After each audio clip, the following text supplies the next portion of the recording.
大家好，我是 Living Sky。今天我要跟大家分享的是一道家乡菜——剁椒蒸鱼。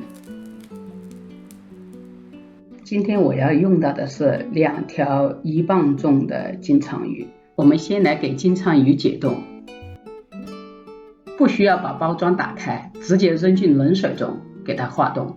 当然，你也可以给它提前化冻。现在我准备抛鱼了。抛鱼前，先将刀磨一下，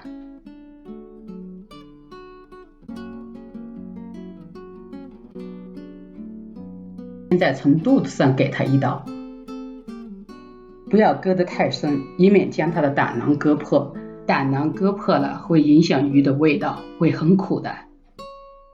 我们用手将它的肚子掰开，把里面的内脏去掉。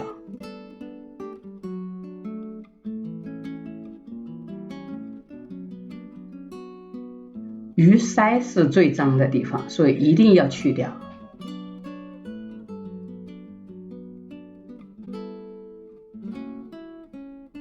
肚子中的黑膜是很苦的，所以也是一定要把它清洗掉的。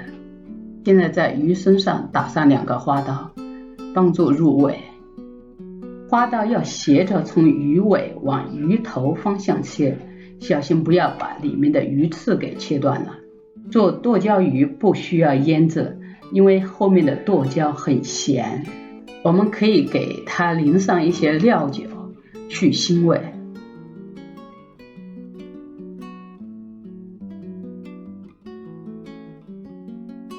现在给鱼身上撒上一层面粉。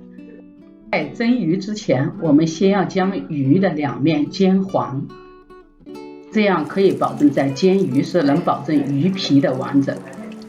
煎鱼时火不需要太大，大概用中小火就可以了。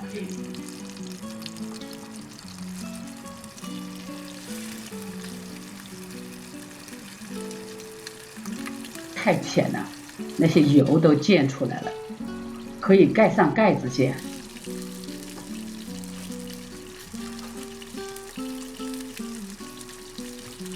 鱼的2面都需要煎黄了。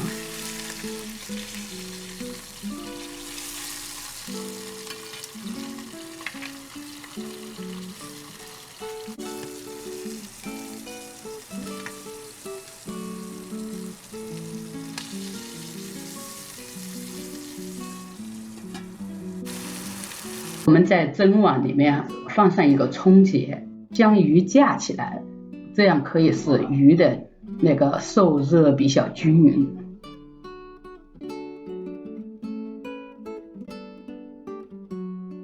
现在我们来准备那个蒸鱼的辣酱，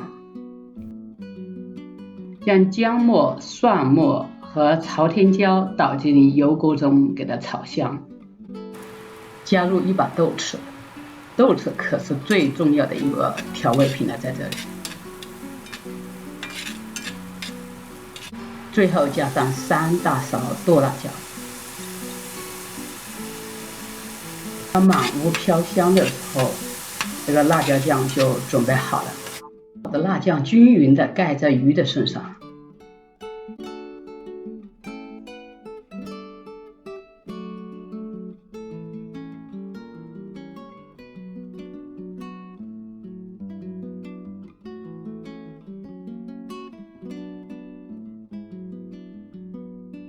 大火蒸15分钟。现在我们还有最后一步，先撒上一些葱花，再将热油给浇下去。太香了，我的口水都要流下来了。要开吃了，今天就分享到这，谢谢大家观看，记得给我点赞、留言和订阅啦。我是 Living Sky， 下次再见，拜拜。